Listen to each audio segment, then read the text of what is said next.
Oui, donc je suis Madame Léon Patricia. Je suis donc assistante maternelle depuis 1999. J'ai l'autorisation d'accueillir 4 enfants en même temps chez moi. Et au jour d'aujourd'hui, donc on m'a enlevé mon agrément par décision de commission paritaire sous le prétexte que je travaille de trop. Donc je n'ai pas les 11 heures de coupure que la loi nous oblige à avoir. Je ne sais pas, je pense que de toute façon, nous sommes certainement beaucoup d'assistantes maternelles dans ce cas-là, puisqu'il n'y a pas de crèche qui accueille les enfants la nuit. Donc il faut bien qu'on le fasse, et c'est avec un grand plaisir que je le fais d'ailleurs. Il n'y a pas de crèche qui accueille les enfants le dimanche, ni les jours fériés, ni les Noëls, comme j'ai encore fait cette année où j'ai travaillé à Noël, pour dépanner quelqu'un, puisque je n'ai plus d'agrément, donc c'était juste pour faire plaisir. Mais j'aimerais bien ne pas faire plaisir toute ma vie et gagner ma vie quand même. Dans le sens où je ne suis pas toute seule à avoir des enfants d'infirmières, des enfants de médecins, des enfants de gens qui travaillent la nuit, qui travaillent tard. Il est impossible dans notre travail, et ça serait bien que ce soit revu, il est impossible d'avoir 11 heures de repos. Nous ne sommes pas 8 heures, 16 heures, nous sommes à la disposition des parents. Si notre métier nous empêche de faire travailler les parents, je ne sais pas à quoi on sert. C'est une personne en qui j'ai totalement confiance et j'espère qu'une seule chose, c'est qu'elle retrouve son agrément.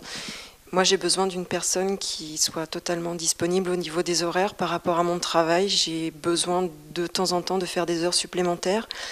Donc j'ai besoin qu'on m'accorde un petit délai le soir pour pouvoir terminer correctement mon travail. Sinon, dans le temps, dans l'avenir, c'est sûr que mon travail, mon employeur n'apprécie pas mes absences dues à la maladie, notamment parce qu'à la crèche, on ne garde pas les enfants qui sont malades. Madame Léon les garde sans problème. Donc tout ça, c'est des petites notions de confort, mais qui font énormément dans une vie professionnelle. Et c'est sûr que si je ne veux pas perdre mon emploi, il faut que je continue à avoir la disponibilité d'une personne comme Madame Léon. 300 heures par mois, donc si on le divise par 9, puisque nous on doit avoir 9 heures de temps de travail, ça ramène déjà à 27 ou 28 jours tous les mois, voire plus. Et comme cette maman est tout le temps en retard, elle a tout le temps des heures en plus. Donc je ne peux pas mettre plus que 30 ou 31 jours parce qu'il n'y a pas plus de jours dans le mois, mais je n'ai rien fait d'illégal. C'est ce qu'on m'a reproché au départ, d'avoir fait des choses illégales, puisque je travaille 30 jours par mois. Comment je peux faire pour travailler 30 jours par mois ? Jamais je n'ai fait de fausses déclarations. J'ai bien marqué mon nombre d'heures. Je l'ai lissé sur 12 mois, comme tous les employés en France. J'ai toujours fonctionné depuis 1999. J'ai toujours fonctionné de la même manière. Non, pour le moment, j'ai donc le Conseil général qui m'a enlevé mon agrément. Je dois, bien entendu, payer un avocat pour essayer de retravailler. C'est quand même extraordinaire. Mais je le fais bien entendu parce que je veux récupérer mon agrément. Et si le Conseil général refuse l'accord à l'amiable, c'est-à-dire consent de me redonner mon agrément, je suis obligée de passer devant un tribunal administratif à Rouen, qui sera mon dernier recours. Après, je ne peux plus travailler, je ne peux plus être assistante maternelle.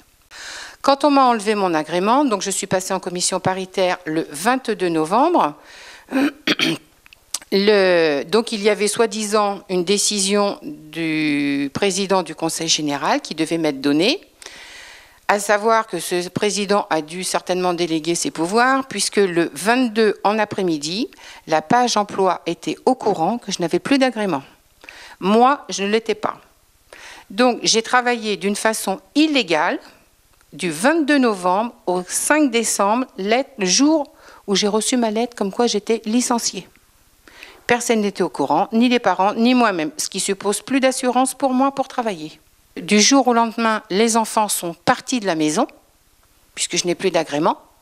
Les parents n'ont pas eu le temps de trouver une assistante maternelle, pas de moyen de faire un contact avec une assistante maternelle, c'est-à-dire qu'ils sont partis un jour de la maison, le lendemain, les enfants étaient chez quelqu'un d'autre. Pas d'adaptation. Et c'est ça la psychologie de l'enfant ? Au niveau du rythme, moi je déposais Chloé, donc ma petite de 11 mois en premier chez Madame Léon, et j'emmenais Lisa à l'école à pied, puisqu'elle est à l'école Isambard. Et tous les matins maintenant il y a Chloé avec elle. Il y a sa petite sœur qui est là. Et elle dit mais pourquoi Chloé elle est là, pourquoi elle n'est pas chez Tata Nounou? Alors je lui ai expliqué que pour l'instant Tata Nounou n'avait plus le droit de la garder. Et bon, tous les soirs, on repasse devant la maison de Madame Léon, parce que c'est notre circuit. « Oh, il y a de la lumière, Tata est là. Elle m'en parle souvent, elle lui manque sa Tata. Je pense qu'il aurait été important de me laisser un délai, de façon à ce que les parents puissent trouver quelqu'un pour que justement l'enfant n'en souffre pas. Aujourd'hui, je vois les parents, les enfants pleurent ou ont pleuré chez les nouvelles assistantes maternelles, ce qui me semble tout à fait logique. Et si ça, c'est pas un traumatisme, je ne comprends plus rien non plus.